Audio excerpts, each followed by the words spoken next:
This was William J. Scott Elementary School. And this was your great, great, great, Great.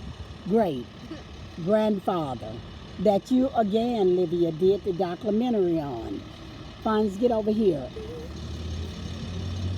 That you did the documentary on.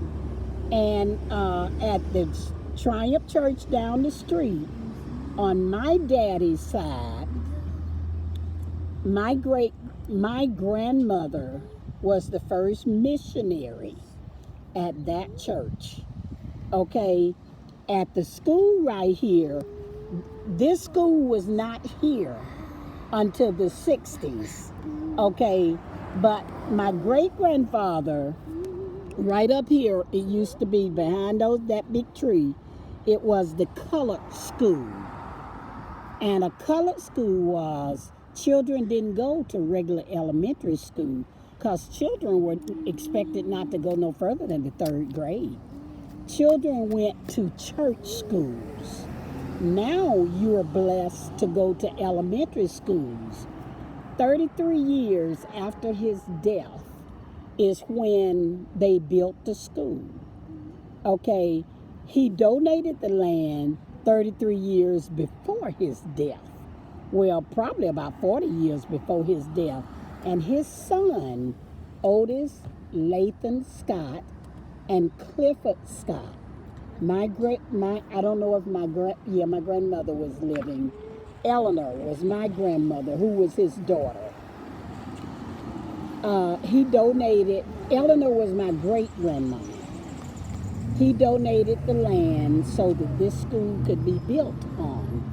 Okay, and Dr. King made sure that his wish came to par and the school was built. Okay, they made sure during the desegregating of schools that this school was built for little black children like you to be able to get an education. Remember the picture I showed you of my oldest sister, Gwendolyn? Gwendolyn couldn't go to this school. She went to the colored school across the street. Okay, Barbara, my other sister, the next to the oldest, she couldn't go to William J. Scott. She went to the colored school. My brother Samuel. Do people still go there? Huh? Do people still go there? Yeah, students, that's why the buses are here to pick up. And I'm getting out of here before them buses get in here. Yeah, students still go to school here.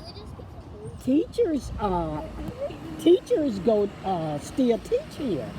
Okay, and it's my desire that one of our nephews or aunts, one of your aunts, or my nephews or nieces, one day become a principal at this school to keep the Scott legacy going. My great-grandfather did not sell the land. At one time, they thought he sold the land to this school. This is the school that Grandmama started in. I started in this school in kindergarten. You went to go here? I went here in the kindergarten. Those are the doors that I would go through to go to my class. Miss McCormick, Miss Furry. It was so many teachers. I went to this school when I was a little girl. So old. Might be at lunch or something. And they may be in the back of the school. Yeah. And my sister Edna, okay, that's the cafeteria right there. My sister Edna and Thelma worked in the cafeteria. And no, when they were years ago. And a lady told me a story about my sister Edna.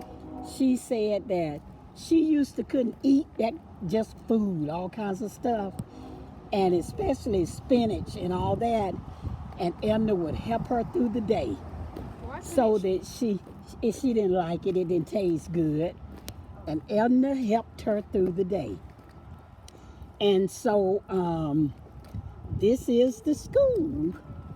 That you grow up in? Well, I didn't grow up here. I was educated in the Cobb County schools. Okay, because we went to school before desegregation. And I was educated and had to go to Washington Street Elementary School. These are the doors that I used to come out of. Okay, when I was a little girl. My great-grandfather, where that building is right there, is where his house was. Okay, and so this is the school where I was educated at as far as first grade. And even before then, we had to go to Cobb County and come back over here to Fulton County to go to school because the schools were not desegregated then. Then my dad and my mom moved us to Cobb County. My mom used to own a lot of this property. I was born right down the street. See that sign over there? Yes. I was born down that street in 1954. And but to think of the honor of my great granddad, okay, back then, remember what I told you at the meal? They were poor people, okay, but he thought enough of you, of Z, of the future Ruby.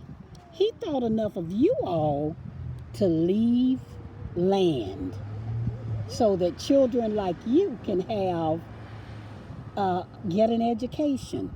That's why education is so important. Education is so important.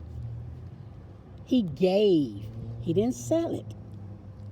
He gave his land. Across the street is the cemetery. He gave land so poor people could have a place to be buried at. He didn't want us to be worried about where you're going to be. Funerals, jails. They didn't want us going to jail. They wanted us to get an education and be the best. Poor people didn't really have anywhere to get buried. Well, some of them couldn't afford it. It costs a lot to dig a grave. And where did they go? Well, most of them had what's called a pauper burial. So Okay, where put 'em in the Social water? Security would bury them in Stop free spitting. spots. So, and that's a different story. Okay, the thing that I'm showing you, and which was important, Olivia, when you talk about something, you got to be able to come back and show what you were talking about. And this is what you were talking about. Okay?